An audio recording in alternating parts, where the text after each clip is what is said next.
The millionaire sheikh spoke in Arabic, and only the maid responded and silenced everyone. The air inside the penthouse boardroom of the Langston Grand Hotel was thick with tension, not from the humidity outside, but from something heavier, something tighter, the kind of pressure that only billion-dollar deals and international egos could create. 3 days. That's how long the negotiation had dragged on between Easton Properties, one of the largest commercial developers in the U.S., and an elusive investment group known only as the Almaris Consortium, backed by old money from the Gulf. The goal, a $8 billion green redevelopment of 5 blocks in downtown Chicago. Skyscrapers, public gardens, luxury mixed-income housing. The biggest project of Easton's lifetime. But now it was all falling apart. At the head of the table sat Charles Beaumont Easton's sharp-suited CEO, whose career had weathered mergers, crashes, and competitors.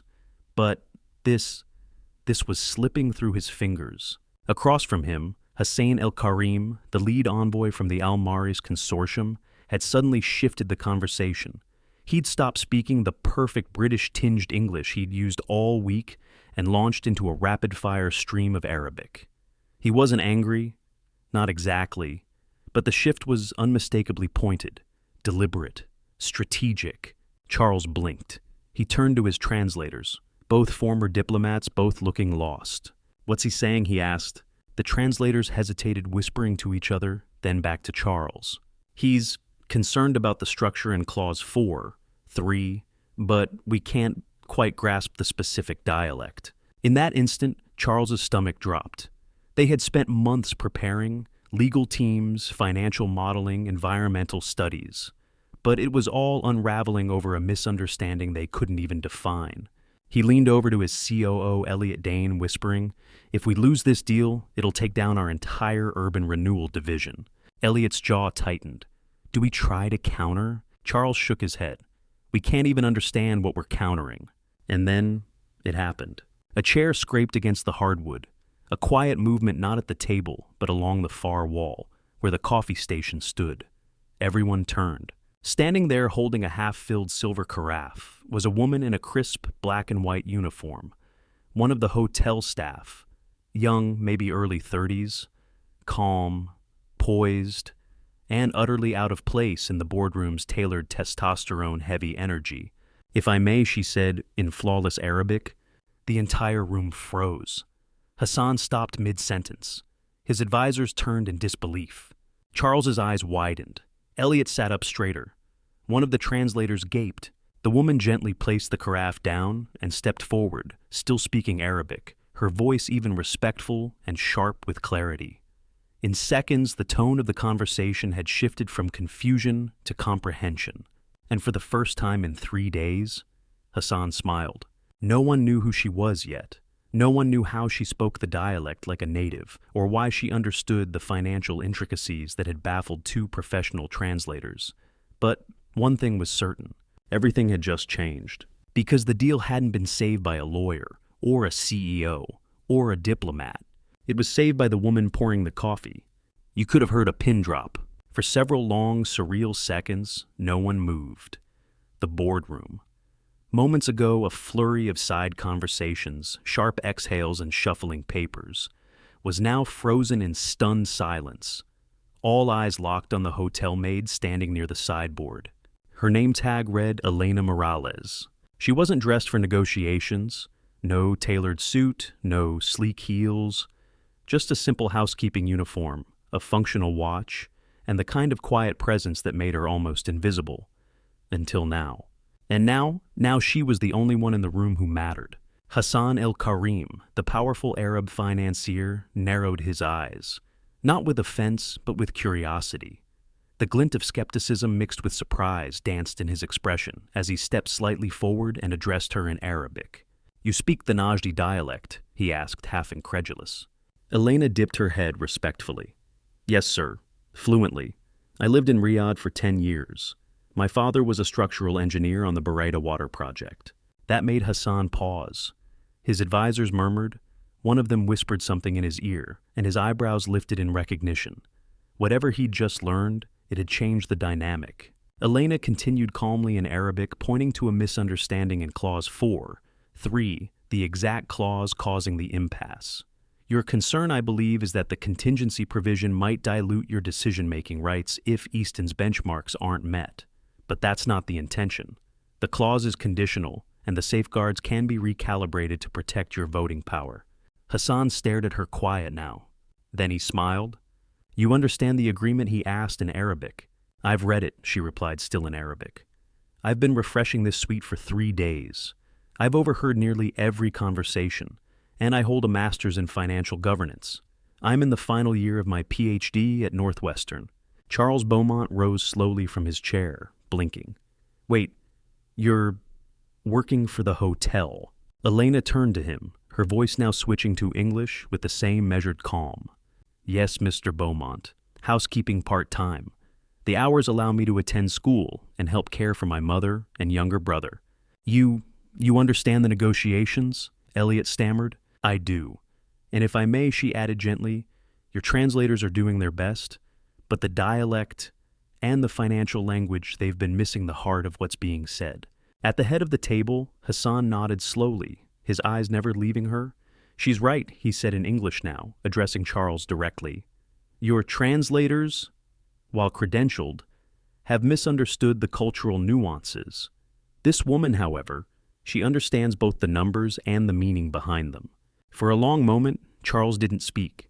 He was watching her the way a man might look at a familiar painting that suddenly revealed a hidden layer. And then he said the only thing he could, Elena, would you sit with us, just to clarify a few things? Before she could answer, Elliot leaned toward Charles, whispering urgently, This is insane! We can't bring in housekeeping staff. Legal's going to have a fit. But Hassan raised a hand. Your deal, he said, coolly depends on this woman. I suggest you listen. Elena checked her watch. I can stay for another hour, she said, her voice steady. After that, I have class. Charles looked at her, looked at Hassan, and then nodded. Then let's get to work. The maid took a seat at the table, not by the coffee, not by the door, but in the center, between billionaires and board members. And for the first time in days, progress began. By now, Elena Morales wasn't just the maid who spoke Arabic. She was the reason the conversation was still alive. The atmosphere had shifted, cautiously at first. A few clarifying questions, a couple of rephrased terms, and then real engagement. As the minutes ticked by, it became impossible to deny. Elena wasn't lucky. She wasn't guessing. She knew exactly what she was talking about.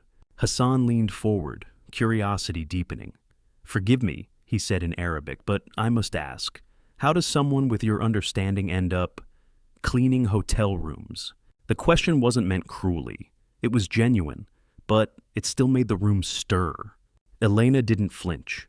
She folded her hands on the table and answered in the same voice she might have used in a graduate seminar, measured, firm, but never defensive. My father passed away during my last year of grad school.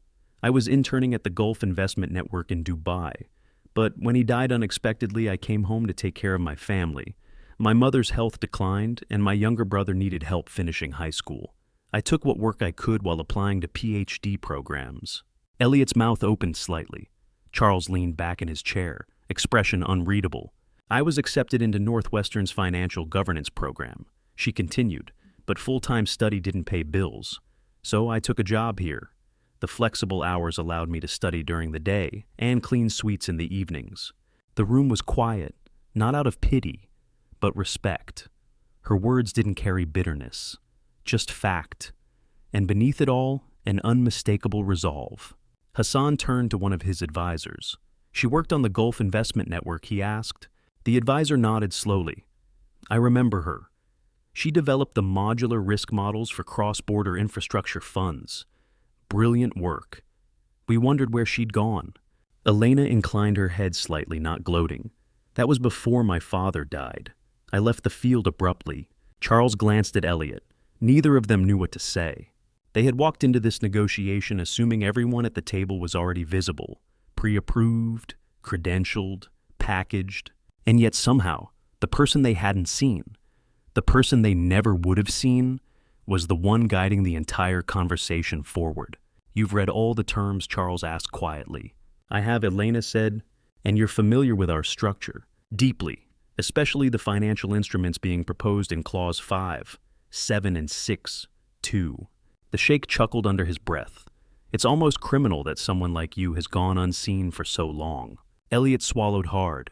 "Ms. Morales, would you ever consider a more formal consulting role with Easton?" Elena raised an eyebrow slightly. "Perhaps, if I can make arrangements for my other obligations.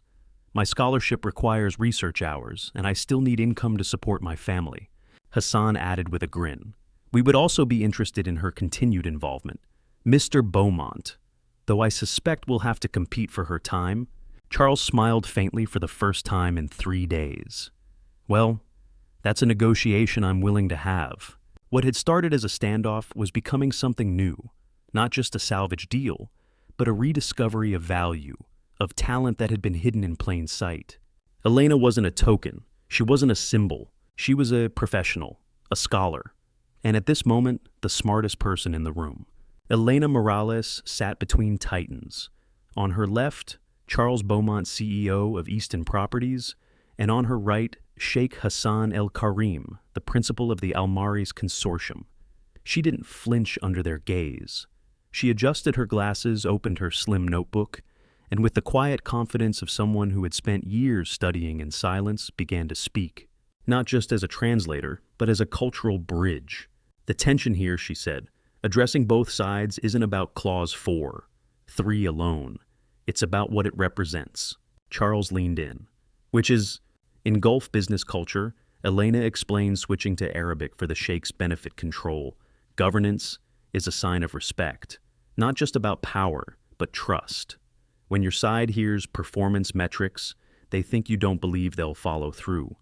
They hear a leash." Hassan nodded slowly, arms crossed, listening closely. She continued, "But to Americans, performance metrics are standard. They're fiduciary, not personal. Charles isn't trying to micromanage. He's trying to meet regulatory requirements and reassure his board." She turned to Charles. "And Sheikh Hassan is not afraid of benchmarks. He's worried about losing voice in the project if early targets fall short, that his vision could be overridden by corporate risk aversion." Elena paused, scanning the room. "Both sides want the same thing, security, but you're using different languages to ask for it, even in English." There was silence, a good kind, the kind that meant people were thinking instead of reacting. Elliot broke it. "So what's the fix?" Elena smiled faintly. "Let's rewrite Clause 4, a 3, so that the contingency only activates if both sides agree performance is unsatisfactory. Make it a mutual threshold, not a unilateral trigger. Add a cultural governance clause recognizing the strategic intent of both parties. That way, the sheikh retains respect and Easton retains accountability." It sounded so simple, but it had taken 3 days, 2 lawyers, 2 translators, and a near walkout to get here. And Elena had unraveled it all in minutes. Not by translating words, but meaning. Hassan murmured something to his legal advisor, who scribbled a note. Charles turned to Elliot, eyebrows raised. "She's right," he whispered. "It's not about the math, it's about the message." For the next 40 minutes, Elena guided the session like a conductor. Not imposing, not commanding, but orchestrating. When Hassan's advisors asked technical questions in Arabic, she answered fluidly. When Charles asked about precedent, she cited regional examples. When tensions flared, she calmly reframed the issue. And slowly you could see the shift. No more raised voices, no more crossed arms, just forward motion. By the time Elena glanced at her watch, the group had agreed on new language for 3 critical clauses, and even began outlining joint governance procedures for unforeseen economic downturns. "I have to leave for my class," she said gently, gathering her notes. "But if you'd like to continue tomorrow, I can return after 2:30 p.m. Charles stood stunned by the idea that the smartest person in the room was also the one about to run to a public university lecture hall. "We'll make it work," he said. The sheikh stood too, a gesture of deep respect. "Ms. Morales, today, you have given us something more valuable than a clause or condition." Elena looked puzzled. "What's that?" "Clarity," he replied, "and the reminder that dignity is part of any deal." As she walked out, a strange silence fell again. But this time, it wasn't tense. It was reverent. Charles turned to Elliot, voice low. You realize, don't you? She just saved a $4 billion deal with a notebook and a brain. Elliot nodded, and we almost missed her entirely. The next morning, the suite felt different. Gone was the heaviness of failure. In its place, a quiet sense of hope. The documents from yesterday's breakthrough were neatly organized in folders on the long conference table. Charles Beaumont arrived early, earlier than he ever did, and asked for a second coffee, which surprised the staff. Not because he wanted caffeine, but because he seemed genuinely relaxed for the first time in days. At 2:37 p.m., the door opened and in walked Elena Morales. This time she wasn't in uniform. She wore a navy blue blazer over a simple ivory blouse. Her hair was tied back, her notebook tucked into a leather folio. Nothing flashy, just professional. But the difference was stark. No longer mistaken for staff, she was recognized. Immediately, as a peer. Charles stood when she entered. So did Sheikh Hassan. Elena, Charles said, extending a hand. We're glad you could return. She shook it, then greeted the Sheikh in Arabic. Your Excellency, I hope yesterday's revisions met your expectations. They exceeded them, Hassan replied warmly. You made more progress in 1 hour than our teams did in 3 days. As the session resumed, Elena slipped into rhythm. Her tone was steady, her transitions seamless. She answered technical questions with clarity and cultural nuance. At one point, she even diffused a sharp remark from one of Hassan's advisors with such tact the man actually chuckled. But it wasn't just what she knew. It was how she moved. Not with arrogance, not with performance, with purpose. During a short break, Charles approached her with something more personal in his tone. I've been thinking, he said, we could really use someone like you beyond just this negotiation. Elena blinked. You mean as a consultant? Charles nodded. Formally. You've already done more than most of our retained advisors. We'd compensate you at full market rate, of course. And we'd work around your class schedule. Before she could respond, Hassan joined them. Not so fast. Mr. Beaumont, he said, smiling. The Almaris Consortium is also interested in retaining her guidance for the remainder of our engagement. Charles grinned. So now we're competing for her services. Elena looked between them, amused and a bit overwhelmed. I appreciate both offers, but I still have to finish my dissertation, and I need to coordinate with the hotel to shift my work schedule. Done, Charles said immediately. We'll cover your missed hours and speak with the general manager. And your consulting fee, Hassan added, will reflect the true value of your contribution. For a moment, Elena didn't say anything. The weight of it hit her, not the money, not the offers, but the recognition. After years of being invisible, of being overlooked, of living in the shadows of boardrooms like this one, quietly cleaning while others closed deals, now she was the one they were bidding on. I'd be honored to help, she said softly, on the condition that I can still make it to Professor Lim's macroeconomics seminar tomorrow at 5. Charles smiled. We'll even drive you there ourselves. Later that afternoon, as they resumed final revisions, something subtle had changed. Not just in the deal, but in how the room moved around her. No one looked past her. No one talked over her. They listened because now they saw her, not just as a consultant, not just as a fixer, but as someone whose voice had power and whose story was only just beginning. For 2 days straight, Elena Morales took her place at the negotiation table, not as an assistant, not as a translator, but as the quiet center of gravity around which everything began to align. By now, the mood in the suite at the Langston Grand Hotel was unrecognizable from what it had been. Tension had been replaced by collaboration. Stalemates had turned into progress. There was even laughter, low and occasional, but genuine. Elena didn't just mediate. She rewired the energy in the room. She was always early, always prepared, always dressed in that same quiet academic elegance. Button blouse, modest jewelry, her slim notebook at her side. But what stunned the executives most wasn't her appearance. It was her depth. On the second morning, Hassan's legal advisor raised a concern about the long-term equity dilution mechanisms outlined in Clause 7.4. Elena listened carefully, eyes flicking across the printed page. Then she looked up. May I suggest a 2-tier equity shield structure, she said, one that triggers only if the project enters a downside performance cycle. That way, the consortium's governance remains intact under normal conditions, but activates additional protections during volatility. The room went silent. Then Hassan's advisor muttered something to Hassan in Arabic, something that roughly translated to, "That's the model they used in Oslo. She knows her history." Hassan just smiled. Even Charles, who had once doubted her presence at the table, now looked to Elena before speaking. "Do you think this language protects both sides?" he'd ask. She'd give a slight nod, her voice calm but firm. "Yes. And it aligns with the fiduciary standards your board expects." But what made Elena so invaluable wasn't just her technical insight, it was her intuition. When someone started growing defensive, she knew how to diffuse it. When two phrases clashed in cultural meaning, she reframed them. When mistrust flickered, she found language that restored clarity. By the end of day 4, the revised agreement looked nothing like the original. And yet, it honored the heart of it, the intent of both parties, the vision they had all started with before misunderstanding clouded everything. At one point during a lull, Elliot leaned toward Charles and whispered, "I've worked with consultants charging $5,000 an hour who couldn't untangle this.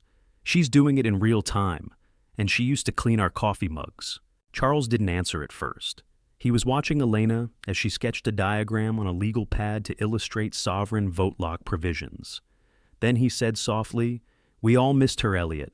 She was right in front of us, and we never saw her." By late afternoon, Hassan's team was smiling. Charles's lawyers were finally relaxed. Even the translators, now sitting back with mild awe, no longer tried to intervene. They knew they were out of their depth. The final clauses were drafted by 4:15 p.m.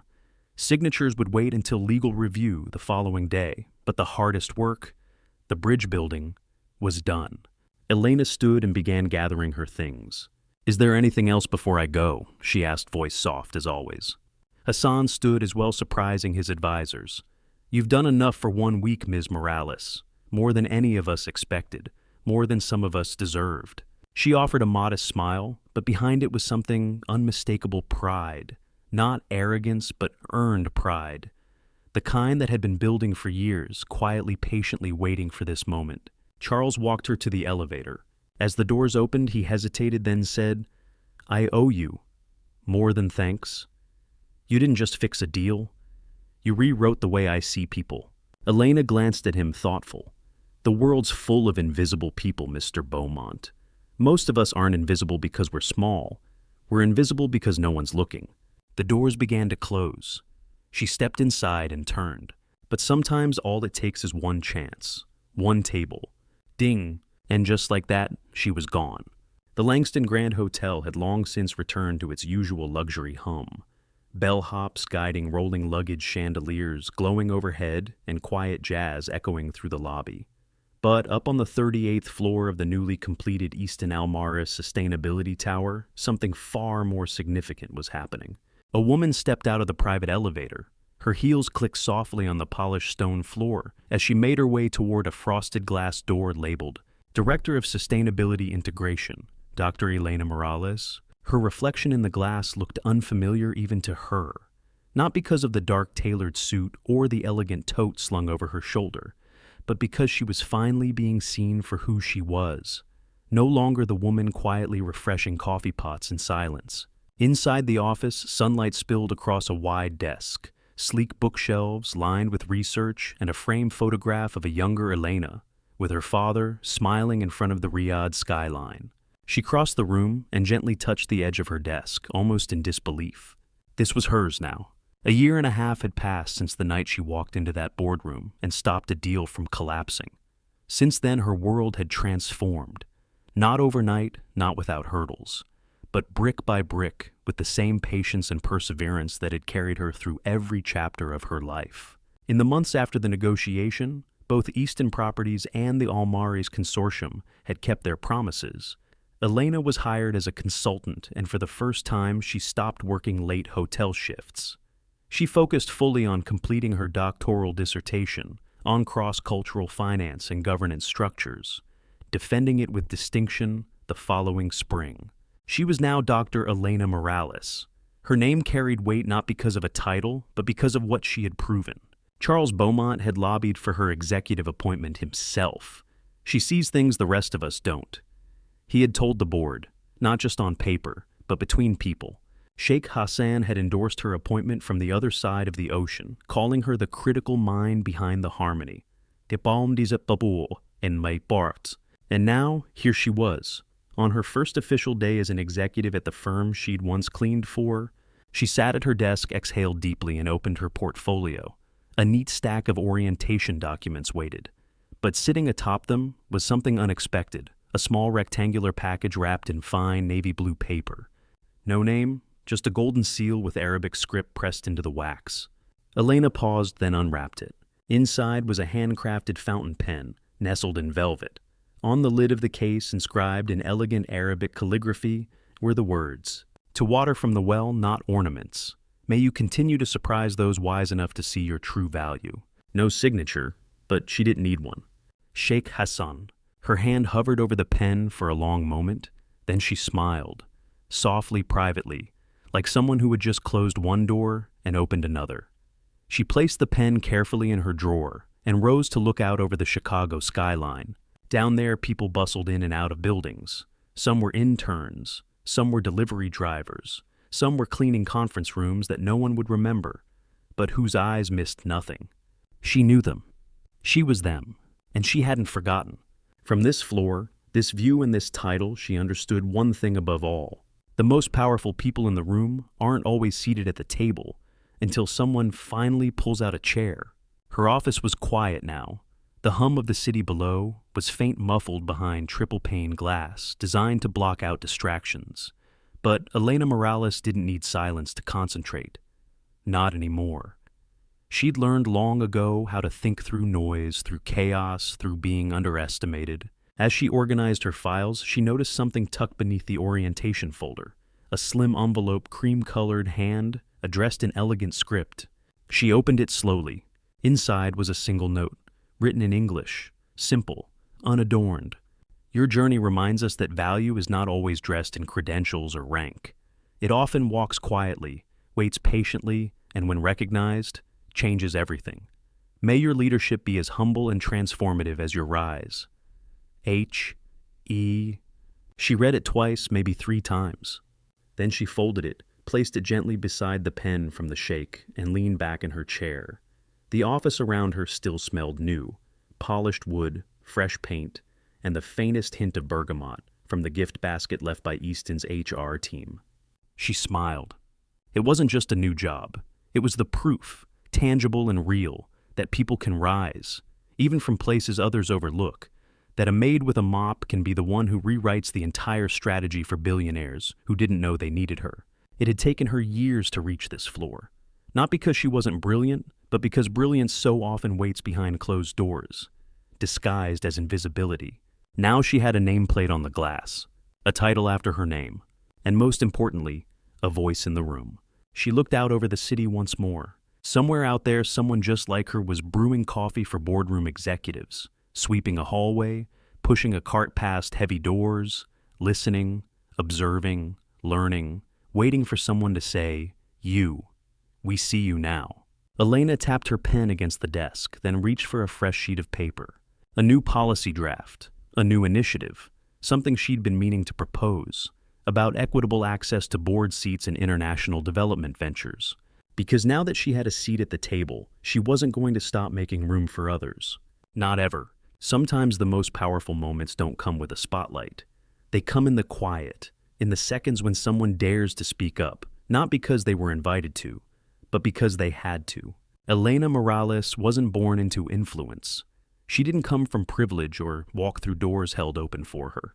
She came through side doors, sometimes carrying a vacuum, sometimes a stack of towels, always with her head down and her ears open.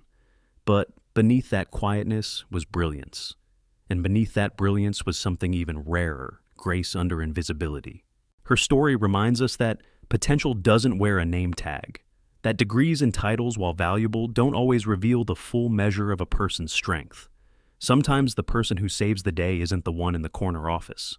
It's the one dusting the bookshelf inside it.